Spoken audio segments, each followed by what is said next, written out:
Assalamualaikum warahmatullahi wabarakatuh. Baiklah rekan-rekan semua, perkenalkan saya Yudi Rahmawati dengan NIM B1B1222087 dengan prodi Ilmu Pemerintahan Fakultas Hukum Universitas Jambi. Sebelumnya, alasan saya membuat video ini yang dimana untuk memenuhi tugas akhir semester saya yaitu dengan mata kuliah kepemimpinan pemerintahan yang telah diampuh eh, dalam mata kuliah ini telah diampuh oleh Bapak dosen Alfa Beriansa SIP MIP. Langsung saja rekan-rekan semua. Eh, Pertama, alasan saya mengambil tema di sini mengenai tipe kepemimpinan, yang dimana saya juga ingin tahu bagaimana masyarakat mengenai tipenya dalam sebuah kepemimpinan. Apakah sesuai dengan tipe yang telah dipilih masyarakat di dalam jiwa kepemimpinan dari seseorang pemimpin di sebuah berbagai organisasi, instansi maupun pemerintahan. Langsung saja rekan-rekan semua, di sini saya mengambil judul terkait yaitu studi literatur menelik tipe-tipe kepemerintahan dalam organisasi modern.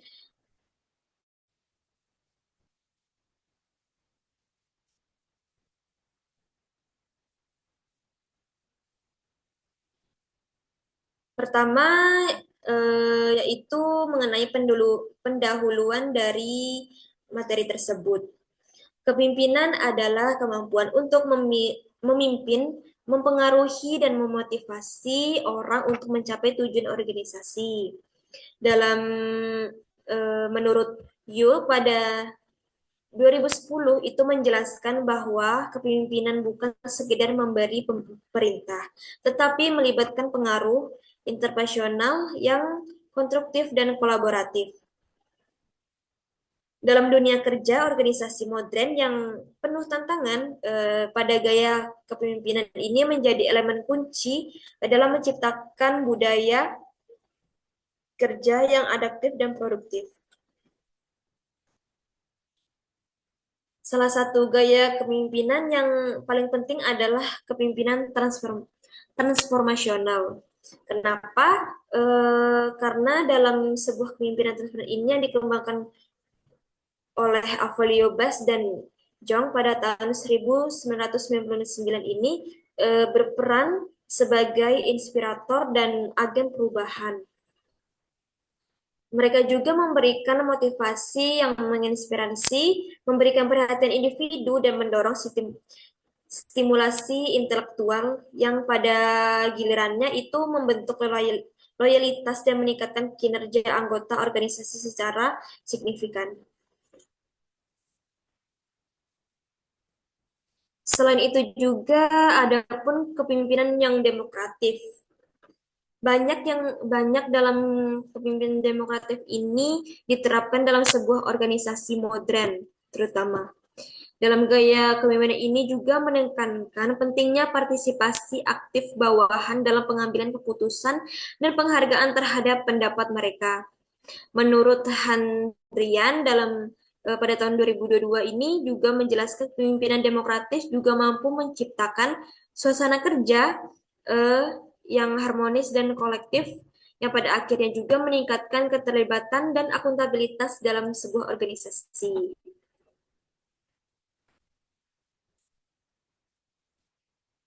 Dalam konteks sosial dan budaya yang kuat, kepemimpinan paternalistik tetap relevan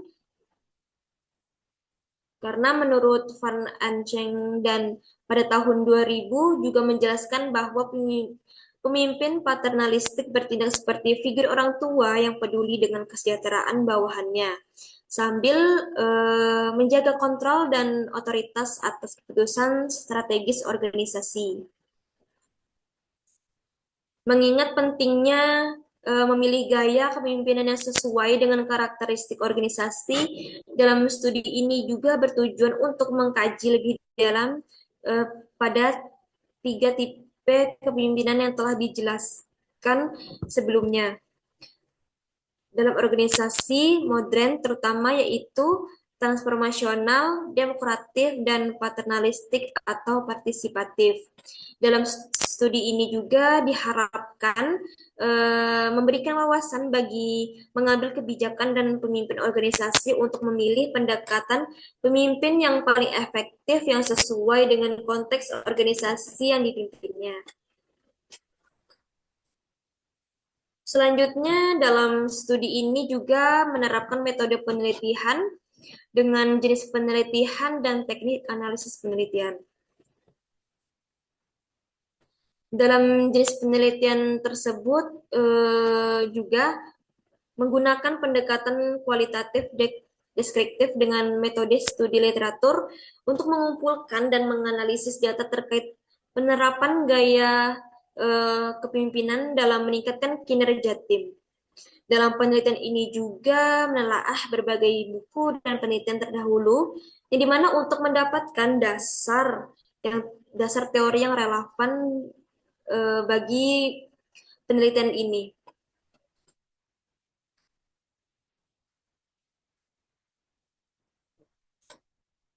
Untuk mengidentifikasi keterbatasan dari penelitian sebelumnya, dapat menyusun argumen untuk mendukung hipotesis atau dari studi literatur ini juga memberikan fondasi teoritis yang kuat untuk menyatukan berbagai perspektif serta temuan dari sumber yang ada dari teori ini. Selanjutnya yaitu teknik analisis data. Dalam penelitian ini, dalam analisis data ini menggunakan model analisis interaktif dari Miles dan Huberman yang terdiri dari tiga langkah utama, yaitu yang pertama redukasi data, penyajian data, dan penarikan kesimpulan. Adapun dari ketiga ini dapat dijabarkan seperti redukasi data adalah proses penyaringan dan penyederhanaan data mentah dari wawancara dan observasi, yang dimana untuk fokus pada informasi yang relevan. Setelah itu, penyajian data atau data yang telah diredukasi disajikan dalam bentuk yang sistematis seperti narasi, tabel, dan atau diagram. Langkah terakhir adalah penarikan kesimpulan. Maksudnya yaitu menginterpretasi data yang telah ditemukan pola atau tema yang menjawab pertanyaan penelitian tersebut. Dalam proses ini juga berlangsung secara berulang dan saling terkait untuk memastikan temuan yang valid dan dapat dipertanggungjawabkan. Selanjutnya yaitu inilah hasil dari review artikel penelitian sebelumnya mengenai tipe-tipe kepemimpinan dalam organisasi modern. Nah, yang pertama itu terkait dengan kepemimpinan transformasional dalam budaya organisasi. Selanjutnya yang kedua yaitu hubungan antara pemimpin tipe demokratis kepala desa dengan partisipasi masyarakat dalam membangun desa di Kecamatan Tichenha, Kabupaten Flores Timur.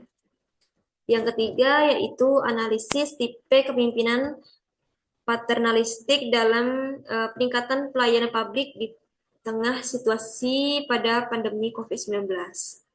Yang terakhir yaitu mengenai tipe kepemimpinan kepala sekolah dalam meningkatkan kinerja guru di SMP Negeri 11 Kota Palu. Selanjutnya yaitu pembahasan dari materi tersebut bahwa berdasarkan hasil literatur di atas dapat menyimpulkan kepemimpinan adalah organisasi modern yang bersifat dinamis dan kontekstual, bukan tunggal atau mutlak. Dalam keberagamaan gaya kepemimpinan menunjukkan bahwa pemimpin perlu menyesuaikan pendekatan mereka dan kondisi organisasi karakteristik sumber daya manusia, serta situasi sosial dan budaya yang ada. Dalam situasi pertama ini menunjukkan bahwa kepemimpinan transformasional efektif dalam membangun budaya kerja positif dan mendorong anggota organisasi untuk lebih fokus pada tujuan bersama serta memperkuat loyalitas dan produktivitas karyawan. Selanjutnya dalam studi kedua lebih menyoroti kepemimpinan demokratis yang dimana lebih memfokuskan pada partisipasi bawahan dalam pengambilan keputusan. Dalam penelitian tersebut, menurut Open Nichols, menunjukkan bahwa kepemimpinan demokratis meningkatkan rasa memiliki keterlibatan dan akuntabilitas dalam sebuah organisasi. Selanjutnya, dalam studi ketiga, dalam studi ini juga menunjukkan efektivitas dalam sebuah kepemimpinan paternalistik dalam situasi krisis seperti pandemi COVID-19, yang dimana pemimpin paternalistik dianggap sebagai sosok yang mengayomi untuk memerhatikan kesejahteraan bawahan serta menciptakan stabilitas di tengah ketidakpastian, menurut Siti Marwiyah. Dalam terakhir yaitu dalam studi keempat untuk menggabungkan ketiga gaya kepemimpinan dalam dunia pendidikan menunjukkan bahwa kepala sekolah yang fleksibel dalam gaya kepemimpinan dapat meningkatkan motivasi dan profesionalisme guru tersebut. Selanjutnya yaitu kesimpulan dari materi yang telah dipaparkan oleh saya bahwa keberhasilan organisasi sangat dipengaruhi oleh gaya kepemimpinan.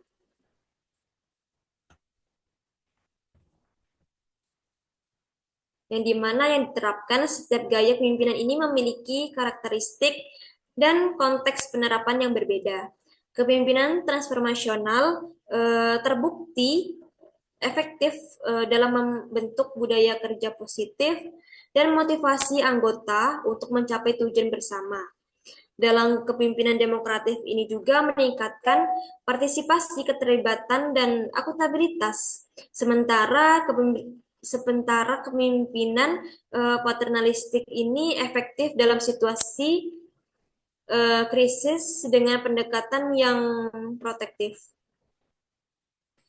Dalam kombinasi gaya kepemimpinan ini, seperti dalam institusi pendidikan, menunjukkan bahwa kepemimpinan yang adaptif ini juga mampu dalam fleksibel serta memberikan dampak positif terhadap kinerja organisasi.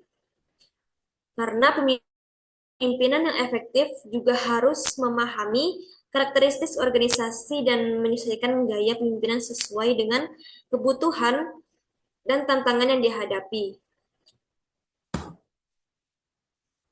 Dalam studi ini juga menekankan pentingnya pemahaman konteks organisasi sebelum memilih gaya pemimpin atau sesuai dengan pemilihan atau yang telah sesuai dengan tipe yang telah dipilihnya pada pemerintah itu.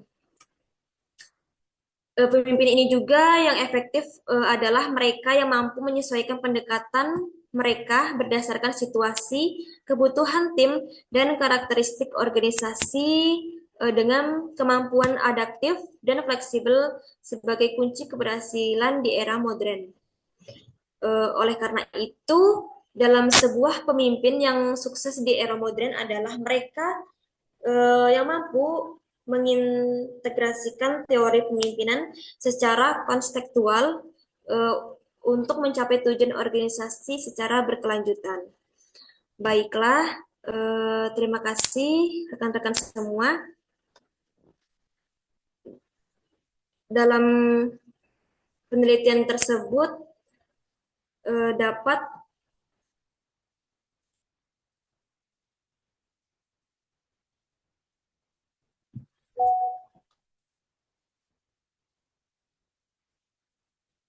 dapat menjadi pembelajaran dari kita semua bahwa kita harus kita harus fokus terhadap apa yang telah kita pilih dalam sebuah tipe kepemimpinan. Untuk itu, terima kasih saya Lemawati. Wassalamualaikum warahmatullahi wabarakatuh.